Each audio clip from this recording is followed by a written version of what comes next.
Hola, buenas tardes. Hoy seguimos con lo mismo, con el afrontamiento del dolor y la inflamación usando la mente. Creo que los que no habéis estado sí que os han dado las grabaciones, con lo cual sabemos de lo que estamos hablando todos. Estos días hablamos un poco de lo que era el dolor y la inflamación, de las células de la inflamación, que son los glóbulos blancos, de las células del dolor, que son las neuronas, y que tanto el dolor como la inflamación eran algo maravilloso que se desencadenaba para que no nos muriéramos ante cualquier ataque. Que si venía un bicho o una célula nuestra se ponía tonta, se ponía cancerosa, infectada por un virus, entonces las otras células se daban vuelta ¡cac! Para comérsela y limpiarla y quitar todos los peligros. Eso es lo que es la inflamación en breve. ¿Y el dolor qué es? Pues es lo que nos manda nuestro cerebro, nuestra parte, tenemos como quien dice un controlador general inconsciente que se va dando cuenta cómo está el cuerpo, que el azúcar está baja, que la sube, que la tensión está alta, que la sube, que está alta, que la baja, que hace falta glucosa, suelta glucosa. Tenemos un controlador central maravilloso. Y ese controlador central, una de las cosas que se da cuenta es de que puede que exista un peligro de daño, puede o que o nos hemos machacado un dedo. Entonces, que tiene que hacer algo para que nuestro consciente, es decir, nosotros, los que nos demos cuenta que eso se puede remediar. ¿Y cómo lo hace? Pues mediante el dolor. Mediante el dolor nos dice que hay daño o peligro de daño. ¿Para qué? Para que si podemos nos apartemos corriendo. O de lo contrario, si ya nos ha caído encima un tractor y estamos hechos polvo, que nos metamos en la camita. Y para que nos metamos en la camita y estemos quietos mientras se arregla todos los desperfectos, que eso conlleva muchísima energía, pues que nos manda, nos atonta. Tenemos dolor para que nos quedemos quietos. Aparte de estar atontados y con dolor, pues tenemos mucho sueño, no nos apetece hacer nada, estamos cansadísimos y eso ¿a qué os recuerda? A la fibromialgia, ¿verdad? Es que lo que pasa es que todos estos mecanismos que son fantásticos se pueden equivocar y se equivocan porque somos seres pensantes. A una culebra pues si le nota un dolor, se va corriendo, pues la culebra no sufre. Y la culebra no se preocupa porque tenga que pagar a fin de mes la hipoteca o porque tenga que llevar a las culebritas al colegio. En cambio, nosotros, por el hecho de que pensamos, tenemos el inconveniente de que podemos desencadenar todos estos programas simplemente ante un problema psicológico, social o ante un trauma tanto físico, que eso es bastante lógico, si nos cae el tractor encima, pero también podemos desarrollar la misma respuesta ante un trauma psicológico.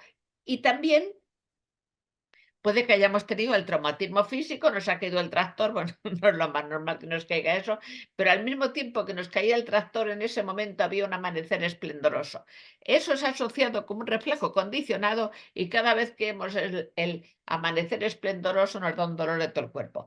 Todo eso nos pasa porque pensamos. Entonces, mm, tanto el dolor como la inflamación se desencadenan ante una alarma. ¿Y qué nos pasa encima a nosotros hoy en día? Que estamos alarmados continuamente por procesos psicológicos o sociales. El hombre primitivo andaba por el campo y tenía continuamente acontecimientos agudos, o que se caía por ahí por un terraplén, o que venía el de la tribu de enfrente y le pegaba un pinchazo, o que venía por detrás el tigre con dientes de sable, pero no tenía el estrés crónico que tenemos nosotros, que le estamos dando vueltas a la cabeza por el hecho de pensar. Entonces, es muy conveniente que aprendamos a tranquilizar nuestra mente. ¿Por qué? Porque por una parte podremos ser mucho más libres, porque cuando tranquilizamos la mente nos damos cuenta de que hacemos lo que hacemos porque queremos, no lo hacemos con el piloto automático. Vamos a ver qué vamos a ver. Ea. Y cuando ya tenemos dolor, el dolor se produce siempre en el cerebro y se produce porque una neurona se otra neurona se une otra neurona y tenemos ya, como quien dice, un programa de dolor. Todos vamos creando programas neurológicos según vivimos. Hay algunos que vienen de serie. Por ejemplo, un niño nace sabiendo mamar, nace sabiendo mover los ojos hacia un lado y hacia otro según el ruido. Y otras cosas las va aprendiendo. Aprendemos a los cubiertos, aprendemos a ir al servicio, aprendemos a montar en bicicleta, aprendemos a andar. Y cuando más veces lo hacemos, se nos forman más vías neuronales, de forma que eso ya se nos sale automático. Y eso también puede pasar con el dolor, pero no nos interesa tener esas vías siempre activas, pues no nos interesa para nada. Entonces, tenemos que aprender, o podemos aprender, o nos vendría muy bien aprender a desactivarlas. Y una forma de desactivarlas es mediante la tranquilidad. Bueno, pues lo más importante es que os deis cuenta, ya lo hablamos estos días, de que tener unas vías nerviosas alteradas que no están produciendo dolor es un problema orgánico, porque una neurona unida a otra neurona, unida a otra neurona, unida a otra neurona es algo orgánico, no es que vengan por ahí los espíritus y nos produzcan el dolor, no, es un problema orgánico.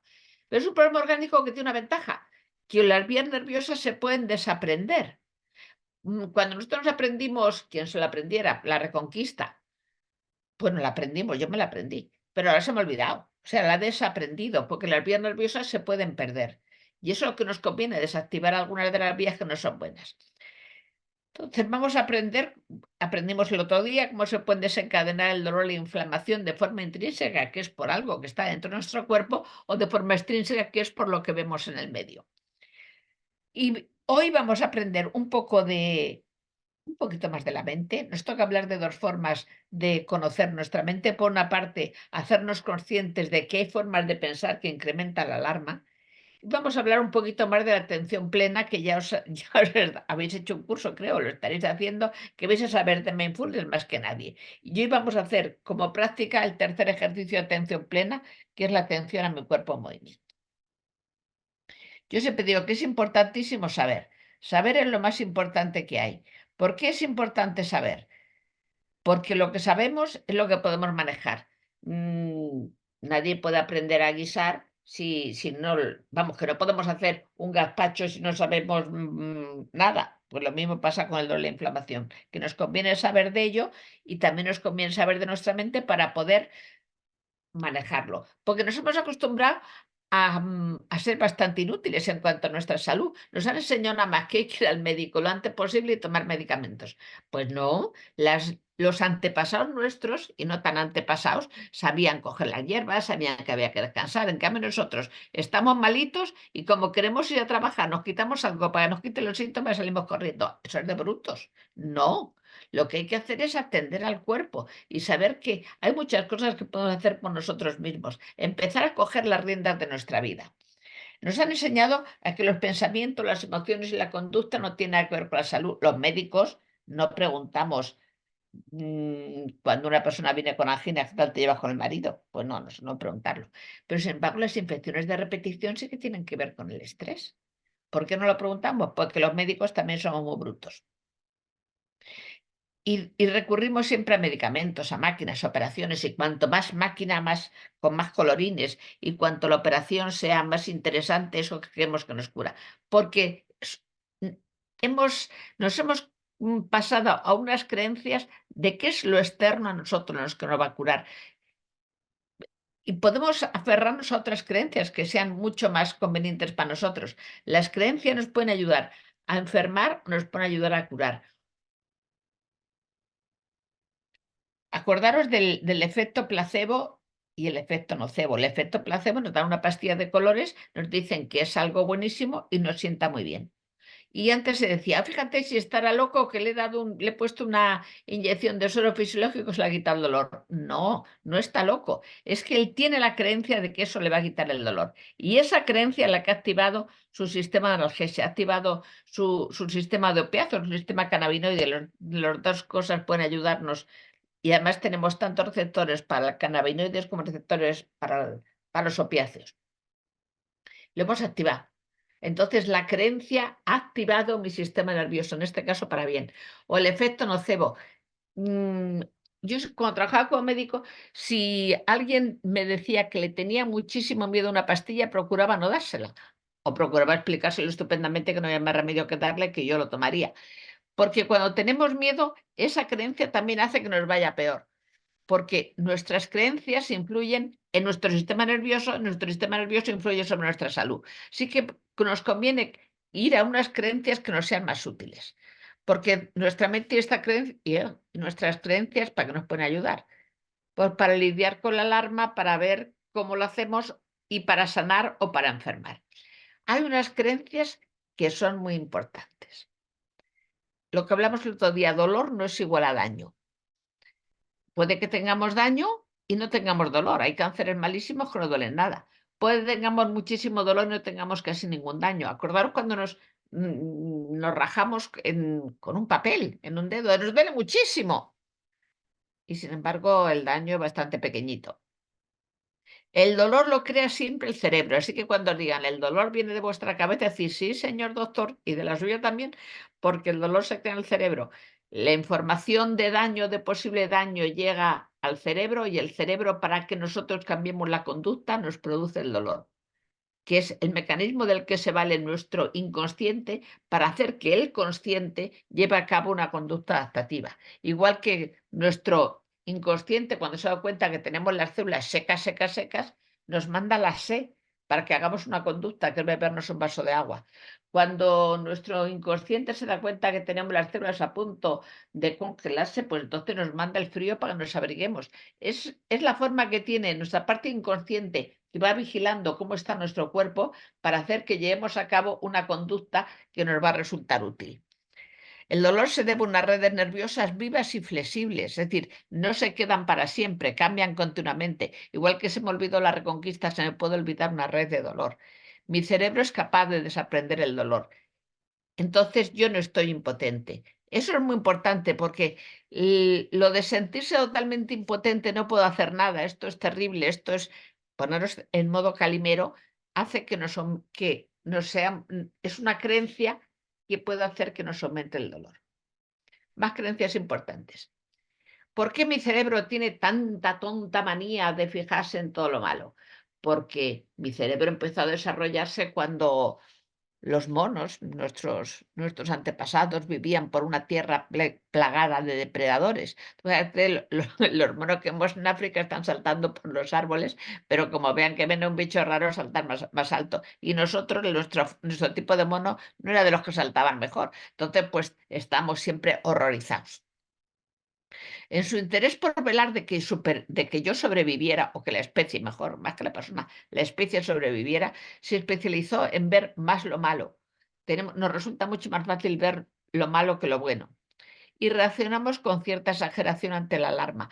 Pero mi cerebro es mi amigo, entre mi cerebro y yo vamos a conseguir la calma. ¿Qué es la alarma? Pues la alarma, ¿qué es? Nos sentimos amenazados por un peligro. ¿Y eso qué hace?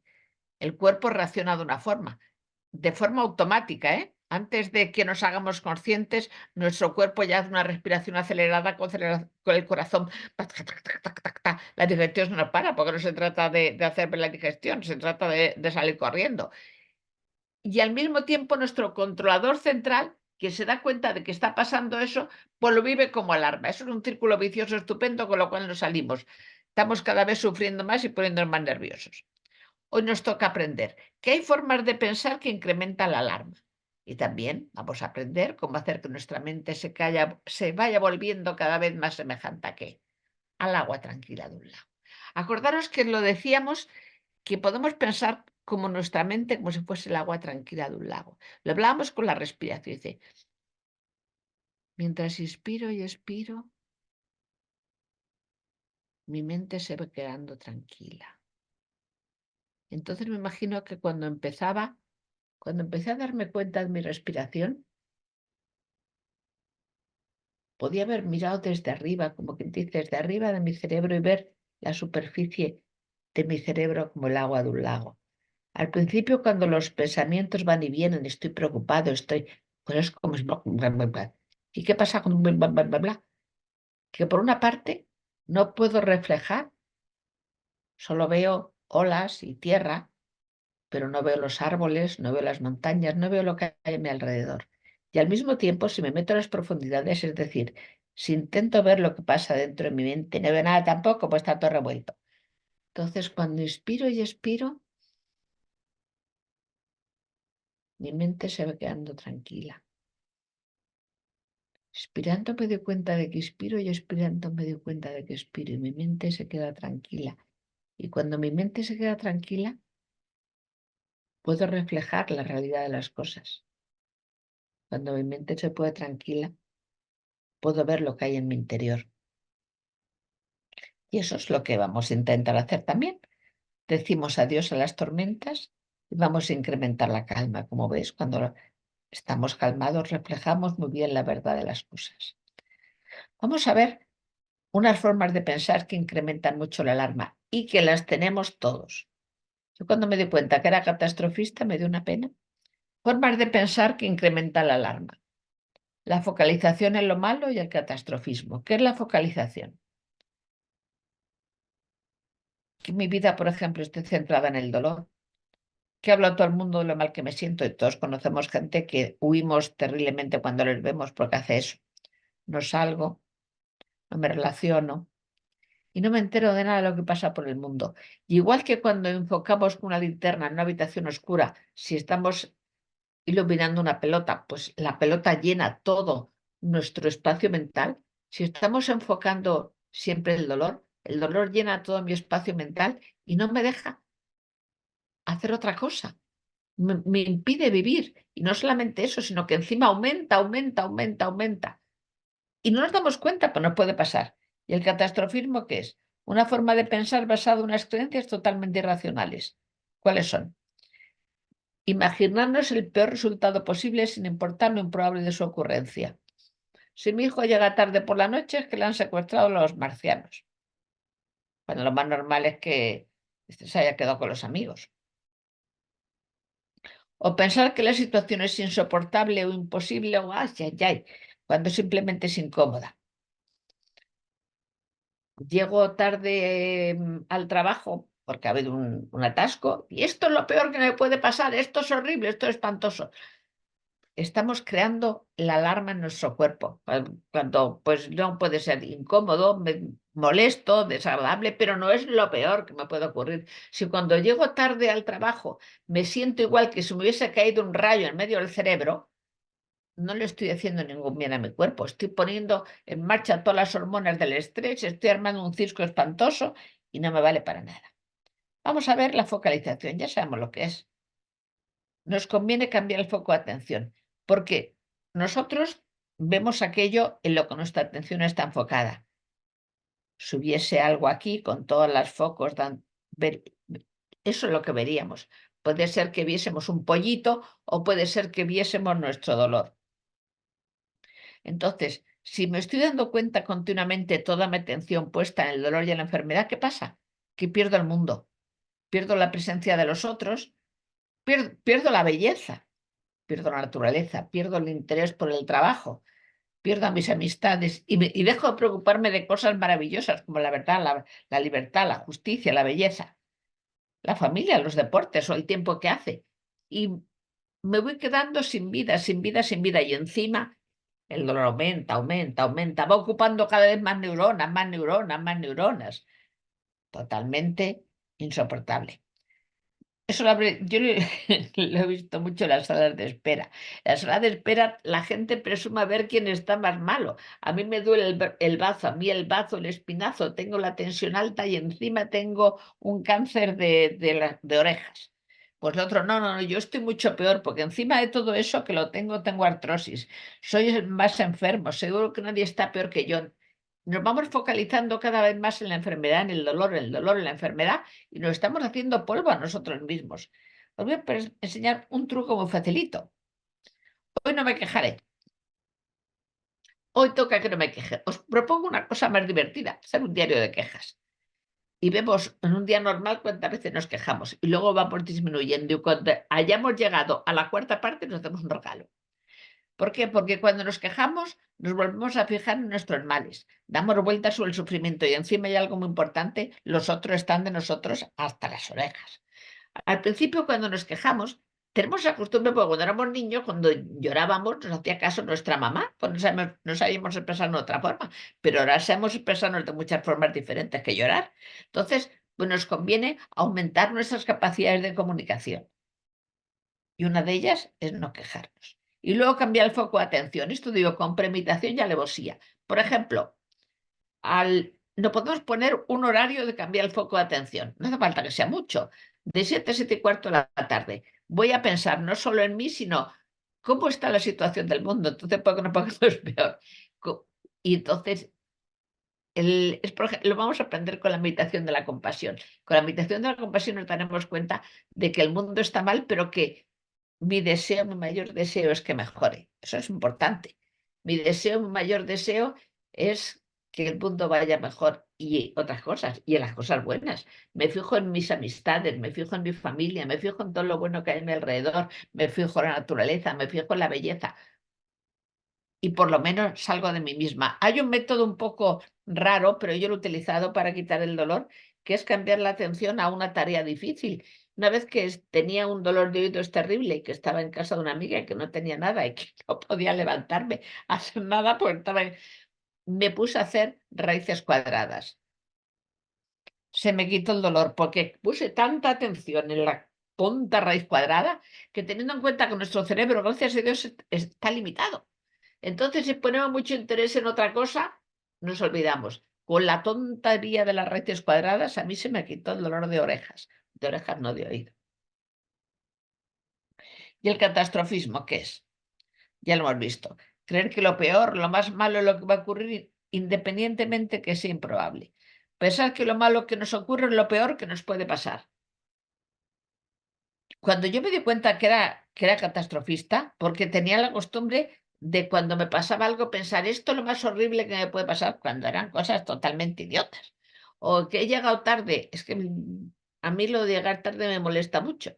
Pues era como lo peor que me podía pasar. Pues no, no es lo peor que te puede pasar, es una tontería o es una cosa molesta, pero no es lo peor que te puede pasar. Si porque llegas tarde a una cita te pones el cuerpo en la misma actividad que si te hubiese quedado un rayo en el cráneo, pues entonces cuando te llegue entonces, ¿qué es lo que pasa? Que tenemos un nivel de activación de la alarma alto continuamente. Con lo cual, por una parte, estamos agotaditos y por otra parte, cuando de verdad lo necesitamos, no damos de sí. Yo me sentía culpable, pero nadie de nosotros quiere ser catastrofista, porque conlleva mucho sufrimiento y encima es inútil, pero podemos dejar de serlo. ¿Por qué puede ser el catastrofismo? A mí esto sí que me gustó cuando lo leí, entonces por eso lo he puesto. Puede ser por la evolución de la especie, porque efectivamente el hombre primitivo, si se quedaba mirando un pajarito, le podía morder por detrás el tigre con dientes de sable. Entonces empezó a darse cuenta mucho más de lo malo que le ocurría. Ten en cuenta que desde que el género Homo apareció en la Tierra, hace como 1 millón de años, fijaros, 1 millón de años. Y durante todo ese tiempo, el hombre, pues ha sido un animalito, pues bastante blanducho, pues somos blanduchos, no tenemos coraza, no somos especialmente graciosos, ni corremos, ni podemos cambiar de color como los camaleones. Entonces tenemos un bicho, pues muy bueno para comer, para otros bichos un poco más perversos que nosotros. Entonces, el homo vivía una vida muy peligrosa. ¿Y desde cuándo tenemos más o menos historia? Pues así exagerando, exagerando, historia escrita tenemos en Egipto y en Mesopotamia, pues debe hacer unos 6.000 años nada más que tenemos historia escrita, poniendo que antes éramos agricultores, primero eran los nómadas, luego, pues como unos 10, fijaros lo que es de 1 millón de años a 10.000 años, que ya hemos empezado a ser un poco más civilizados, ya hemos aprendido a defendernos mejor. Es muy poco tiempo. Entonces nuestro cerebro sigue muy predispuesto a darse cuenta de las cosas malas que ocurren a nuestro alrededor. Y lo que es la vida más tranquila, mi generación en España es la primera que no iba a una guerra. Todas las demás generaciones de españoles han tenido guerras en su vida. Nosotros no nos damos cuenta de lo afortunados que somos, pero mi generación es la primera, la de mis padres tuvieron guerra. Antes de la guerra civil hubo la guerra carlista, la guerra de la independencia, la guerra, la guerra de sucesión. Es que ha habido guerras toda la vida. En cambio, y nuestro organismo todavía no se ha acostumbrado a la vida tranquila. A lo mejor no nos conviene acostumbrarnos demasiado, no vaya a ser que metamos la pata. Y otra causa del catastrofismo puede ser los traumas de la infancia o el apego deficiente. El apego es una teoría que decía que el niño se comporta de una forma o de otra dependiendo de cómo ha sido la relación de la madre y el niño cuando el niño era un bebé. Si los padres eran cariñosos y respondían siempre al niño, pues el niño tiene más fe en la vida, cree que puede hacer cosas, tiene cierta seguridad en el mundo. Pero los bebés es muy raro que vivan en un entorno ideal. Porque pueden tener padres poco cariñosos, aunque sean muy buenos, pero poco cariñosos, padres inexistentes, que antes era por el orfanato y ahora porque los pobres padres están trabajando un montón para poder pagar la hipoteca, comprar el piso y poder comer todos los días. Padres imprevisibles, que eso también los hay. Padres muy exigentes, padres que están enfermos, o los padres que han creído en la época conductista que la forma de que un niño dejara de llorar es dejarle llorando hasta que se desgañitara. Entonces el niño tenía, vamos, muy poca seguridad en la vida, porque pensaba que hiciera lo que hiciera era bastante inútil. O también puede pensar que la vida, en la vida adulta, un trauma, lo que es el estrés postraumático, haya hecho que nos sintamos más predispuestos a darnos cuenta de la alarma. De las dos formas podemos convertirnos en sujetos resultados y catastrofistas. Pero bueno, antes de decir, qué drama tan espantoso, soy catastrofista, ay, qué pena. Bueno, lo primero es darnos cuenta de que lo somos. Entonces eso es maravilloso. Nos da mucha libertad saber que lo somos y el siguiente paso, dejar de serlo. Mirad qué bonito. Los acontecimientos de la vida pueden situarse en un continuo, según nuestra forma de apreciarlos. Si nos hacemos con este bonito dibujo y lo llevamos siempre, en la cartera, o bien nos lo ponemos en la frente y no se nos olvida, es una recta que va desde algo insoportable a algo genial. Muy bueno, bueno, ni fu ni fa, malo, muy malo, insoportable. Entonces nos ocurre alguna cosa. Pues esto es lo peor que me puede pasar, esto es horrible. Mira, mira, mira, mira. Que, por ejemplo, levantarme por la mañana para ir a trabajar. Es lo peor que me puede pasar. No, hombre, no. En todo caso, sería malo sin más. O ni fu ni fa. Pero yo creo que es bueno porque esto que tengo trabajo, ¿no? Póntelo y no te pongas al cuerpo como una hidra a lo tonto modorro. O encontrar un atasco de tráfico. Si digo que es insoportable, me estoy haciendo el polvo a mí mismo. Miro esto y digo, es malo, ni fu ni fa, quizá quedase aquí. Entonces, no te pongas tan nervioso. O que mi jefe está de mal humor, pues si no habla y no da la lata, pues mira, pues incluso es muy bueno. O puede ser insoportable, depende de cómo sea de canalla. La mayor parte de los inconvenientes de la vida, puestos en contexto, no pasan de malo. Malo, aquí lo ponéis si queréis. Malo sin más y bueno sin más. Ni fu ni fa, muy malo e insoportable. Pero si reaccionamos como pongo aquí, como si nos cayera el diluvio, entonces nuestro cuerpo está en alarma continua. Esto no puede ser bueno para nadie. Sí que os aconsejo que os llevéis esta reglita. Parece una cosa muy tonta, pero viene muy bien. Y luego, ¿cómo puedo dejar mi mente como la superficie serena de un lago sereno? Ya sabéis que lo que vamos a hacer aquí en este curso son prácticas de mindfulness, que es lo mismo que hacéis, creo, los martes. Independientemente de cómo me haya puesto nervioso, ¿cómo puedo tratar la ansiedad de mi cuerpo y de mi mente cuando están algo alterados? Pues practicando, practicando, practicando, practicando. Por una parte, para que nuestro umbral de alarma esté más alto, que haga falta un susto más grande.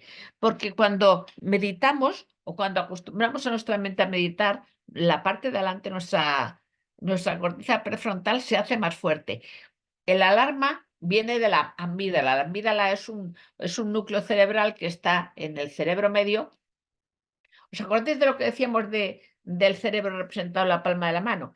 Si pensamos que otro es el tronco del el cerebro reptiliano, que es lo que se preocupa de que comamos, durmamos, tengamos la glucosa bien, tengamos la tensión bien, que es totalmente inconsciente. Aquí ponemos en medio el cerebro límbico, que es el cerebro de las emociones, el cerebro de los mamíferos, y aquí encima ponemos la corteza cerebral. La amígdala está en el cerebro límbico, en la parte emocional. Es una parte del cerebro que reacciona muy rápidamente ante el miedo y ante la alarma. Y a veces reacciona mucho antes de que nuestra corteza prefrontal haya podido darse cuenta. Entonces nos hace hacer correr. Si vemos lo que pensamos que es una serpiente, estamos corriendo antes de que seamos conscientes de que está la serpiente. Si algo nos enfada muchísimo, estamos pegando unos gritos horrorosos antes de darnos cuenta de lo que estamos haciendo.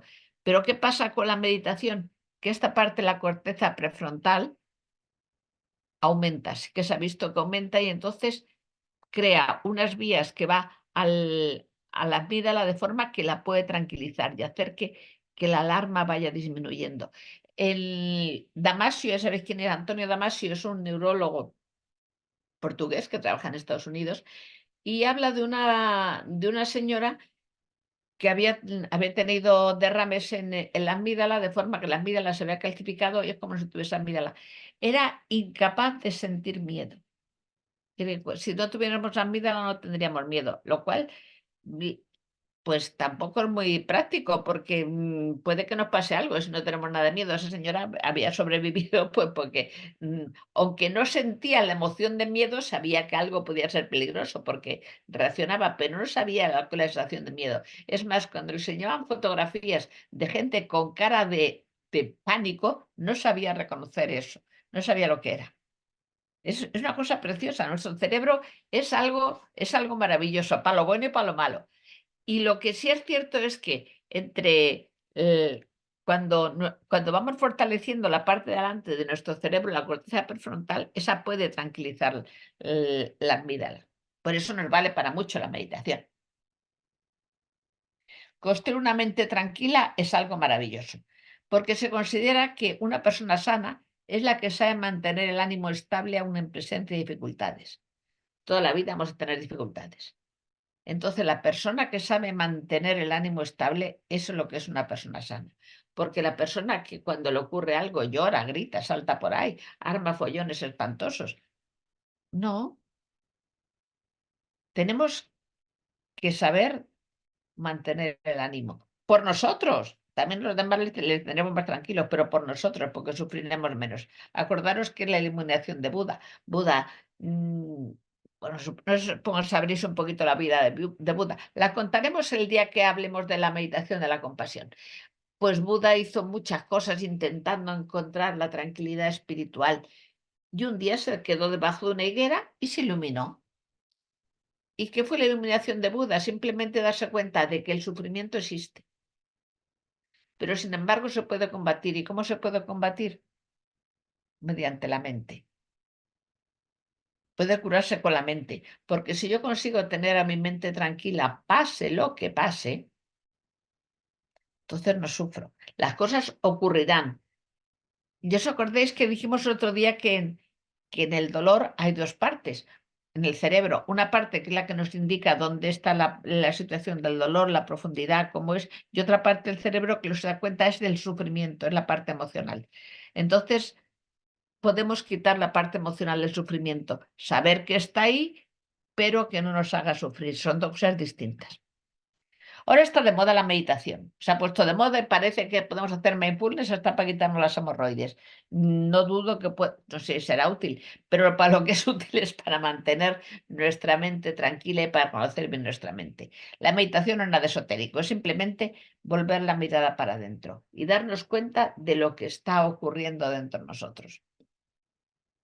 El otro día, es que estoy pensando dónde lo vi, que decía que una de las cosas más importantes del último siglo, del siglo XX, es que las tradiciones orientales habían llegado a Occidente y se había juntado la ciencia de Occidente con la meditación de Oriente. Y habíamos empezado a ser más dueños de nuestra propia mente, que es simplemente darme cuenta, mirar lo que está por dentro. Los occidentales somos acostumbrados a hacer grandes cosas, tenemos una técnica muy importante.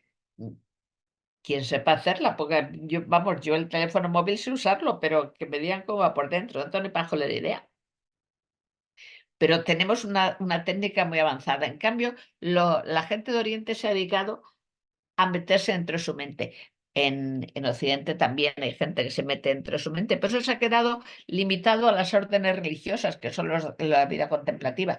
Luego, las experiencias místicas de Oriente y de Occidente son muy parecidas, porque al fin y al cabo somos todos parecidos. Pero en cuanto a tranquilizar la mente, nos vamos a dar cuenta que es muy útil, porque tranquilizar la mente es conocer la mente. Porque cuando el agua del lago está revuelta, no veo el fondo. No soy capaz de darme cuenta de lo que ocurre en mi mente. No sé, me preguntan, qué siento o qué deseo, y a veces me quedo en cara de tonto, no lo sé porque no me conozco a mí misma.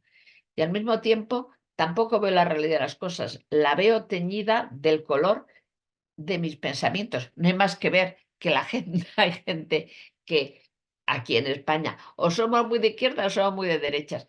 Y lo que está ocurriendo es lo mismo, en cambio lo vemos de una forma totalmente diferente según el partido político que seamos. Y corcho, mi mente no está muy tranquila, lo que está bien, lo que está mal, independientemente del partido político que sea. O viva el Betisman que pierda, o qué bueno es el Real Madrid, aunque lo haga todo fatal, o el Atleti o el Barcelona. Estamos todos mediatizados por una mente que está bastante intranquila. Mientras que cuando el agua está tranquila refleja la verdad de las cosas, y cuando el agua está tranquila vemos bien nuestro interior, vemos el fondo, podemos ahondar sin distorsionar, porque hemos llegado a un punto en que no nos conocemos para nada. ¿A qué puede deberse que no nos conozcamos para nada? Pues fundamentalmente a que estamos controlados por la educación, con la mejor de las intenciones, pero hemos aprendido a comportarnos según lo que los demás esperan de nosotros, a pensar lo que valemos o lo que no valemos según la mirada del otro, hasta tal punto que es que hemos llegado a un momento en que no sabemos ni quién somos. Pero si nos tranquilizamos, estamos también regulando a la baja el termostato de alarma, que es lo mejor que podemos hacer. La meditación, las tradiciones religiosas, o el mindset, que lo habla mucho Siegel, que también habla mucho del apego, la consiste en centrar la atención en la propia mente para observar su funcionamiento interno y darnos cuenta de la mente, la mirada interna a la mente. Según los psicólogos, también es centrar la atención en la propia mente para observar su funcionamiento interno. Y es necesario e imprescindible. ¿Por qué? Porque si no nos conocemos, no llegamos a vivir.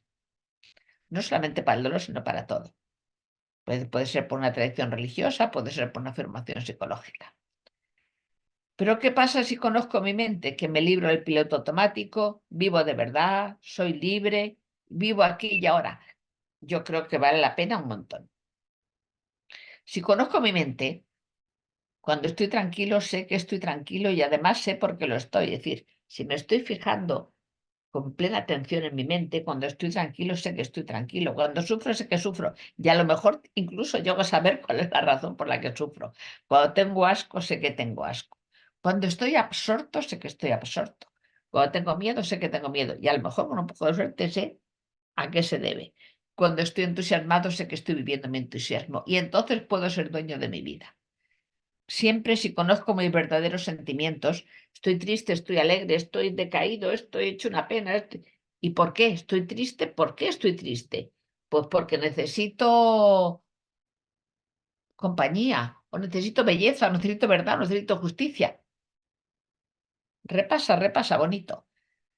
Y si conozco verdaderos sentimientos y mis verdaderas necesidades, si conozco la mente y tranquilizo la mente, es cuando puedo empezar a vivir fuera del piloto automático, cuando puedo ser libre. Me paro a conocer mi mente, me doy cuenta de que estoy sintiendo emociones, puedo estar sintiendo ira, puedo estar sintiendo tristeza, puedo estar sintiendo frustración, puedo estar sintiendo éxtasis, puedo estar sintiendo orgullo, puedo estar sintiendo desesperación. Y esas emociones pueden ser que me hagan sentir bien o que me hagan sentir mal. Y me doy cuenta de que eso me indica que mis deseos de la vida, mis necesidades de la vida, mis valores de la vida están cubiertos o no. Así, y una vez que me conozca a mí misma, puedo llevar mi vida hacia el sitio que yo deseo. Y en tranquilizar la mente vamos a ver lo que es la atención plena, ya lo sabemos, que es vivir el momento presente. Y vamos a aprender también la semana que viene la meditación de la compasión, que no es propiamente de atención plena, pero tiene una ventaja muy grande. Es la primera que se estudió como antiinflamatoria. Pues se hizo pruebas con la meditación de la compasión y vieron que la gente que hacía meditación de la compasión, aparte de volverse más felices y de encontrarse mejor, disminuían mucho los marcadores de la inflamación. La atención plena podemos decirla que hay una parte formal y una parte informal. La parte formal es cuando nos sentamos a meditar y nos damos cuenta de cómo respiro, cómo está mi cuerpo. Me doy cuenta de la palma de mi mano, del dorso de mi mano. Me doy cuenta de mis uñas, de mis articulaciones. Soy consciente de los pequeños huesos de la mano. Soy consciente de mi dedo meñique, anular, corazón, medio. Es decir, la atención consciente en mi cuerpo. O puedo ser también lo que vamos a hacer hoy, que la atención consciente en mi cuerpo en movimiento. O puedo ser consciente de cómo estoy andando, dar un paseo en plena conciencia. La atención plena informal es vivir cada momento, o al menos cada vez más momentos, es muy difícil vivir cada momento, siendo totalmente consciente de lo que vivo. Si ando, me doy cuenta de que estoy andando. Si como, me doy cuenta de que estoy comiendo. Si bebo agua, estoy bebiendo agua. Os daréis cuenta que cuando bebemos agua, dándonos cuenta de que bebemos agua, el agua está mucho más buena. Beber un vaso de agua en plena conciencia es una gozada. Comerme una patata frita en plena conciencia es una gozada. Tomarme un helado en plena conciencia es una gozada. Tomarme una fruta en plena conciencia es una gozada. No, en cambio, comer como el pavo de Manolo, pues no.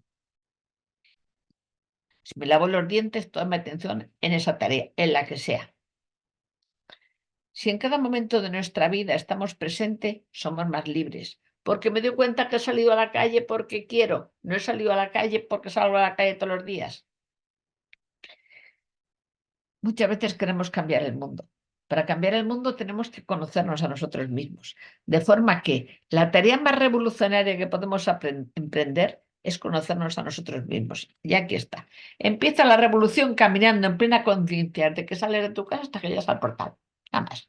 El segundo paso de la revolución puede ser tomarte el café, el té o vaso, leche no te tomes, tómate el vaso de leche, con toda la atención lo que estás haciendo. Os propongo que a partir de ahora hagáis por lo menos 2 cosas al día, luego ir aumentando si es posible, en plena conciencia. Por ejemplo, desde que salgo de la puerta de mi casa hasta que llego al portal de la calle. Procurar hacerlo en plena conciencia, se os olvidará, pero procurar que cada vez más ser más conscientes de lo que estáis haciendo. Tiene unas ventajas tremendas. Dejaréis de perder las llaves, dejaréis de perder las cosas, porque si cuando yo dejo las llaves aquí soy plenamente consciente que las he dejado, luego no estaré toda la tarde buscando las llaves o buscando las gafas. Y el segundo paso de la revolución es tomar algo, pues, o lavarme los dientes o desayunar en plena conciencia. Y ir aumentando cada vez más, cada vez más, cada vez más, sí, sin esforzaros demasiado, porque cuando nos pedimos demasiado nos hundimos. La atención plena formal es ya sentarnos a meditar o movernos sabiendo que estamos poniendo toda nuestra atención en lo que estamos haciendo en ese momento. Aquí vamos a hacer respirar con, eso ya lo hemos hecho, respirar con toda mi atención en el hecho que estoy respirando, chequear con toda atención las acciones de mi cuerpo en reposo o chequear con toda atención las sensaciones de mi cuerpo en movimiento. Que eso es lo que vamos a ver hoy. Vamos a ver los 10 ejercicios de plena conciencia de Thich Nhat Hanh. Thich Nhat Hanh era un monje vietnamita, se tuvo que ir de Vietnam después de la guerra de Vietnam, fue propuesto para el Premio Nobel de la Paz por Lutero King, estuvo en las conversaciones de paz de París de Vietnam, pero era un monje budista, murió hace 2 años. Y la guerra de Vietnam pues lo ganó Ho Chi Minh, entonces pues el budismo, no, vamos, el comunismo en realidad es ateo, pues Thich Nhat Hanh tuvo que irse de ahí. Volvió a Vietnam y de hecho ha muerto en Vietnam.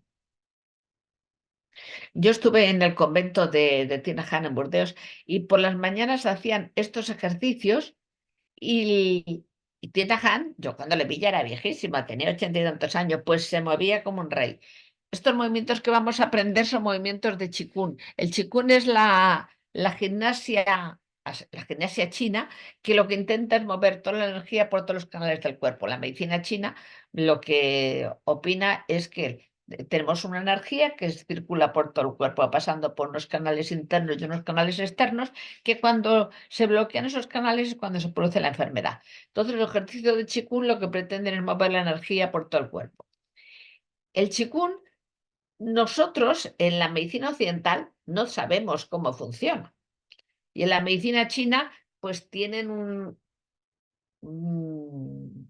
tampoco lo saben exactamente, tienen unas creencias muy antiguas. La medicina china tiene 5.000 años de antigüedad, mm, según las teorías raras. Vino la diosa de la luna, les enseñó cómo se hacía eso, y según la República Popular China, eso se fue aprendiendo con el tiempo por ensayo y error. Sea como sea, aunque no sepan exactamente cómo funciona el Qigong, cómo se mueven las energías por el cuerpo, lo enseñan en la facultad. Y aunque no sepan exactamente cómo se puede curar con las manos, con el Qigong, por qué se hace, ellos lo hacen, lo enseñan en la facultad. Como decían lo de gato negro o gato blanco, no importa mientras que hace ratones. El Qigong en China se estudia en la universidad, aunque no se sepa exactamente cómo funciona. Y la medicina china es bastante más antigua que la nuestra. Nuestro cuerpo en movimiento. Nos vamos a darnos cuenta de cómo se mueve nuestro cuerpo, con toda la atención puesta en lo que ocurre.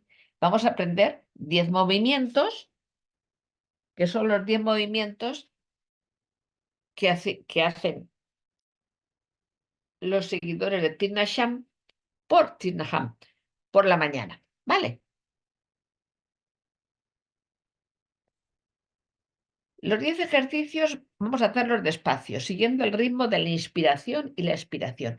Daros cuenta que lo más importante de esto es que disfrutéis al hacerlo. Son unos ejercicios muy fáciles, ¿eh? Bueno, en los que son más difíciles te puedes, si hay que estar sobre un pie, te puedes agarrar algo para no caerte. Y las sentadillas, que es el más difícil para todos nosotros, yo digo que a ti Naja lo hacía estupendamente con 80 años, llegando hasta donde llegamos. Antes podemos hacer un calentamiento suave, mover el cuerpo, y al principio puedes repetir el ejercicio según tu capacidad y luego volverlo a hacer. Pero es algo muy importante, pasarlo bien. Aquí si no se pasa bien, esto no vale. Así que no es como una obligación, no es que voy a hacer gimnasia y luego tengo unas agujetas horrorosas, no. Esto vamos a disfrutar de nuestro cuerpo, vas a darnos cuenta de que nuestro cuerpo se mueve con cierta gracia. La posición de inicio siempre son las piernas separadas a la anchura de los hombros, dejando flojas las rodillas, es decir, ni tiesas ni dobladas, que no estén rígidas. Y inspiramos y expiramos dándonos cuenta de nuestra respiración. Aquí tenemos un vídeo. Vamos a ver. Primer movimiento. Partimos de una postura de pie, con los pies separados a la distancia de los hombros. El cuerpo sueltito, respirando con la tripa, con la atención en la respiración. Aquí es lo más importante es que nos fijemos en la respiración y cómo van pasando el peso del cuerpo de un lado a otro y en los movimientos, fijándonos, intentándolo pasar lo mejor posible y no procurando hacerlo maravilloso, sino simplemente con la atención puesta. Vamos a pasar un buen rato con nuestro cuerpo. No vamos a ser perfectos, sino conscientes. ¿Vale? Espérate. De pie con los pies, extienda ambos brazos con las palmas hacia abajo, llévalas a la altura de los hombros mientras inspiras. Al llegar a la altura de los hombros, estira los brazos como queriendo tocar algo y luego los bajas mientras expiras. Vamos a ver. Como podéis ver, es bastante fácil.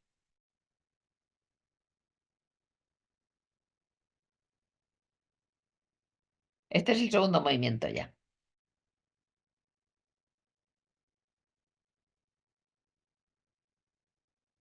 Mientras inspiras, alza los brazos hasta el cielo con las palmas mirando la una a la otra. Cuando llegues arriba, estira los brazos desde los hombros y después baja los brazos mientras expiras.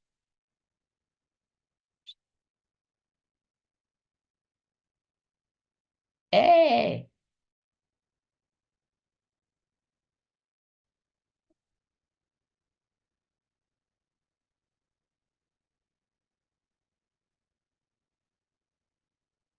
Este es el segundo movimiento. Breathing in es inspirar, breathing out es expirar. Cuando llegas arriba, estiras como si cogieras algo y después baja los brazos mientras expiras.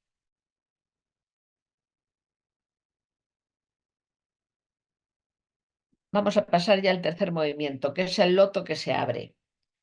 Subes los brazos a la horizontal con las palmas al cielo y luego colocas la punta de los dedos sobre los hombros. Cuando extiendes, inspiras. Cuando cierras, expiras. Este es hacer círculos como si tuviésemos las manos con unos pinceles y quisiéramos pintar. Lo hacemos hacia arriba y hacia abajo,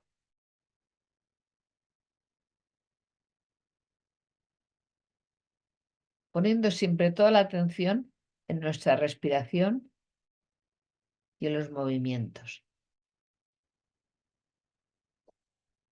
Expirando y expirando. Expirando. Este es ir de un lado hacia otro. Este ejercicio también se hace para disminuir las taquicardias. Es uno de los ejercicios de Qigong que se hace para fortalecer el corazón. Algunos resultará difícil lo que se pueda, nada más que lo que se pueda, pero poniendo toda la atención en los movimientos y en la respiración. Como os va a llegar el vídeo, y si no, os llegará el enlace. Esto es lo de siempre, lo de tocar el suelo, pero aquí sí que se doblan las rodillas, ¿eh? Porque es muy importante que las rodillas no estén tiesas.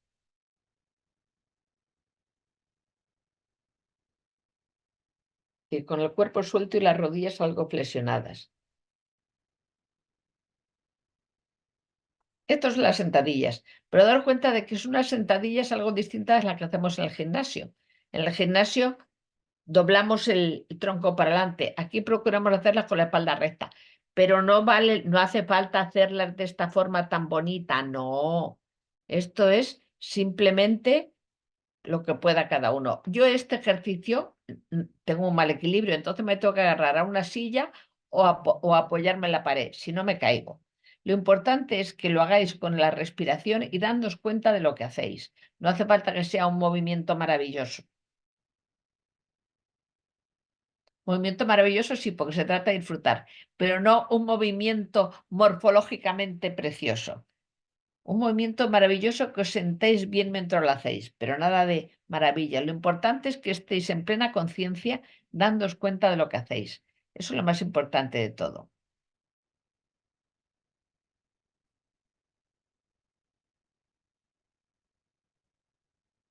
Ta, ta,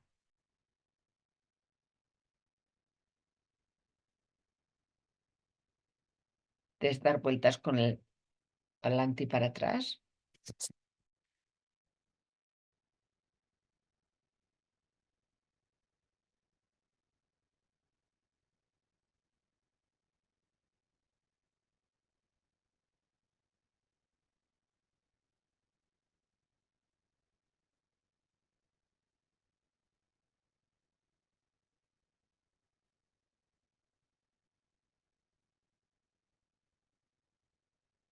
Y este por último es el último movimiento.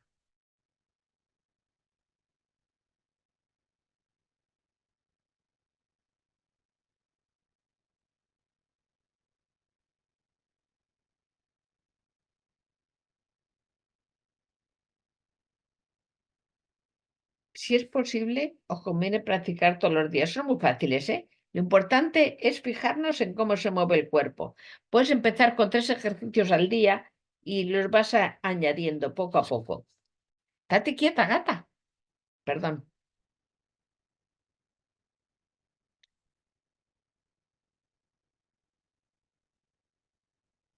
Estos dibujos son también los de la comunidad de Tirnaham. Los círculos, el giro.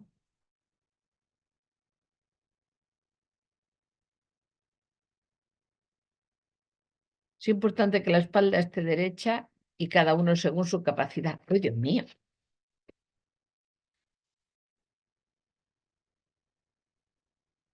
En este día os digo que podéis apoyar en algún sitio, igual que pasa con este. Aquí os lo pongo otra vez por si queréis repasarlo. Date quieta, bicho. Perdonad, pero es que mi gata está empeñada en mover esto.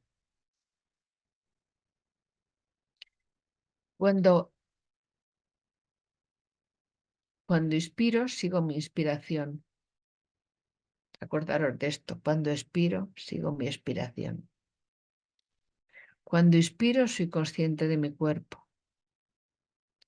Y cuando expiro, sonrío a mi cuerpo. ¡Ale! Por hoy hemos acabado la parte de exposición.